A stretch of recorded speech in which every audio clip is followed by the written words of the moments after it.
Hello, my name's Emma Wallerton and I'm one of the tutors on the Jacked Greek Summer School. This video is aimed at students who are just starting with ancient Greek and who are learning the Greek alphabet, and its aim is to help you practice speaking ancient Greek aloud. So why should we first of all speak ancient Greek aloud? Well, there are a number of very good reasons. I'm sure I don't need to justify it to you, but a couple of things just to note. Speaking your Greek aloud as you are learning the alphabet and as you are learning Greek will help your confidence, and in particular it will help you learn the alphabet really quickly. So I'd really strongly recommend it from that perspective. Say the sound, see the sound on the page, and it will just make learning the alphabet much, much quicker. There are obviously lots of linguistic links between ancient Greek and other languages, either words with common roots or words that languages have borrowed directly from Greek, or even bits of words that languages have borrowed directly from ancient Greek. When you say the words aloud, that can really help make you make those connections and see the links between languages that you know already and ancient Greek. And the final reason I'm going to give might seem a little bit silly and a little bit obvious, but I always think it's worth remembering, especially when you're learning by yourself, whether you're just learning entirely by yourself or you're practicing Greek by yourself. It can be really easy to forget, as I know, when you're learning a language by yourself, that that language is a language. And it's really good to use it as a language. Say it aloud and remember that it's something that people loved and hated and hoped and feared and dreamed in. When you say Greek aloud, it makes that connection and helps you remember that it's not just a sentence that you're trying to puzzle out on a page, but it's an actual beautiful language. So this video, as I say, is aimed at helping you practice saying Greek aloud. It's a very simple format. I'm simply going to bring some Greek up on the screen. I'm going to give you a second in case you want to pause the video and have a go at saying the Greek yourself. Then I'll say it aloud. I'll give it another little pause, then I'll say it aloud again. And then I'll bring up a translation and I'll tell you, as all of the Greek that I'm going to bring up on the screen is the opening of famous works of Greek, I'll tell you, if you haven't guessed already, which famous work of Greek it's the opening of. And all of the texts and translations have been taken from a very helpful website called Perseus, as often referred to, which you'll find at www.perseus.tufts.edu. As you speak Greek, you may well find yourself tripping over certain sounds or finding it hard to say particular sounds. I know, for example, I was brought up speaking English as my first language in the southeast of the UK, and so I find it very difficult not to say pie as if it were a classical phi. Pi is the p sound, but you're not supposed to make a h noise after it. That's what phi was. But when I simply say the letter by itself, and sometimes when I'm saying the Greek word, I do that little aspiration, as we call it, that little puff of air after it anyway. I find that very difficult because, as I say, English is my first language in the southeast of the UK. So there may be sounds you stumble over or words that you trip over, but don't worry about that. The most important thing is just to say the Greek aloud and keep enjoying it and keep practicing and learning those beautiful sounds. So I will get our first text up on the screen. As I say, just give you a second to pause.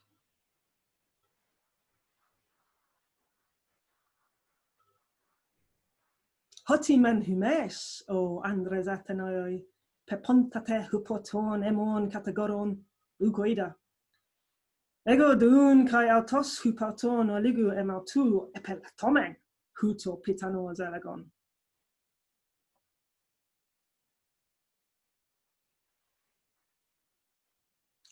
Hoti men humes o andres athenoi pepontate hupoton emon kategoron ugoida.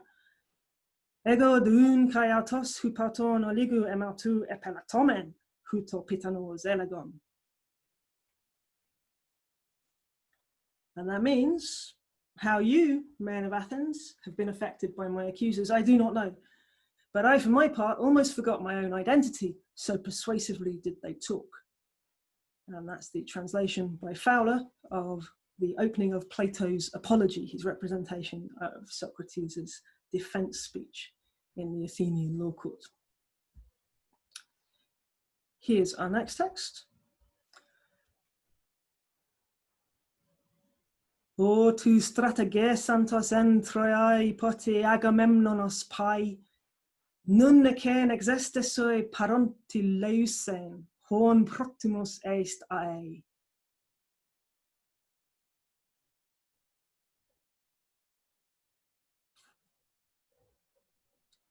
O tu strategesantos en Troiae pote Agamemnones pai, nun necen existisui paranti leusen, hon protimus est I. And that means, son of him who once commanded our forces at Troy, son of Agamemnon, now you may survey all that your heart has desired for so long. And that is the opening of Sophocles' Elektra. That's translated by the famous commentator on Sophocles, Jeb. And here is our next text.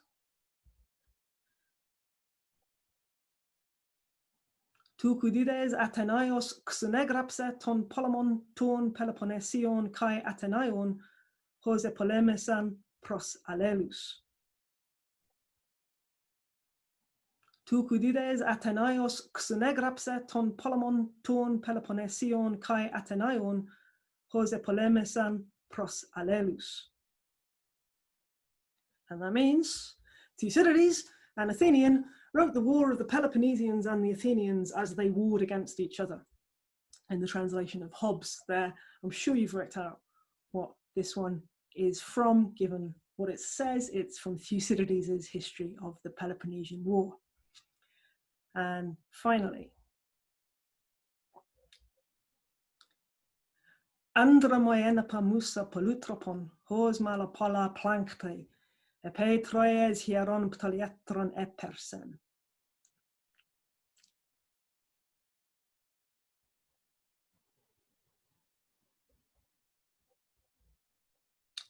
Andromoi enepe musa polutropon hos malapala plankte, epe troies hieron ptoliatron epersen.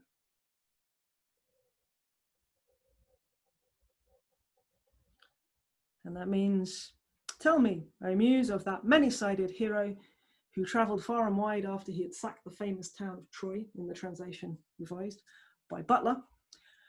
That word polutropon has been translated in many-sided ways itself. That's the opening of the Odyssey, attributed to the poet Homer.